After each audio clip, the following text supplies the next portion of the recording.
Hey you, I need soaps. Best quality soap, anti-germ, very fine, good for skin. Will smooth you and soothe you, Mama. Very famous soap imported from U.S. Mama waved her hand up and down as the tall woman with the blue and white plastic bowl full of soaps walked slowly toward the security gate. She did not rush. Nobody did. Even when the other hawkers realized that Mama was buying soap, that she had money to spend. They looked up at the window and shouted out the contents of their bowls or baskets or trays. Oranges, pure water, bushmeat, alarm clock, petticoats, Gucci handbags. But from where I was sitting, I did not need them to shout. I could see everything. Father worked as an accountant for an office full of government ministers in Central Lagos and had to leave the apartment very early in the morning to miss the worst of the go-slow. Ezikiel woke up extra early to see Father before he left for work, even though he was 14 years old and not a morning person.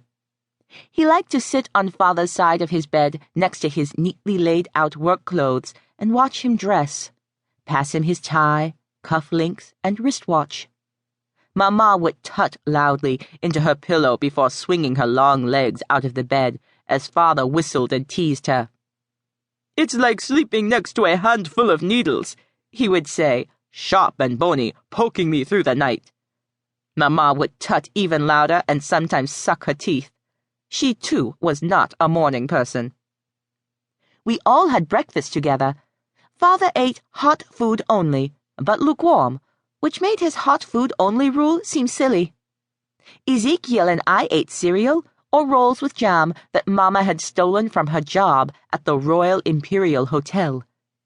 After dressing in her work uniform of navy blue skirt and white blouse and painting her lips with a tiny paintbrush, Mama would make Father's coffee extra sweet with warmed condensed milk. Then she would kiss Father on the mouth, sometimes twice. After kissing Mama, Father would have the same red color on his lips and make us laugh by pretending to have the voice of a woman. Father laughed the loudest. He always laughed at breakfast time, until he had a mouthful of food, or until our neighbor, who did not begin work until 9 a.m., banged on the wall with his knuckles. After Father and Mama had left for work, Ezikiel and I walked to the International School for Future Leaders, which had floors so shiny I could see my reflection in them. My best friend, Habibat, and I liked to sit by the fountain at lunchtime and take off our shoes and socks, dipping our feet into the cool water.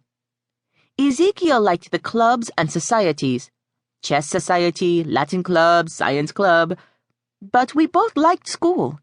We liked the marble floors, cool air conditioning, and wide running field that seemed to stretch forever. It was nearly night when Father arrived home. My window was shut, the air conditioning was on full, but still I could hear his footsteps on the path, his key in the lock, and his slamming the door.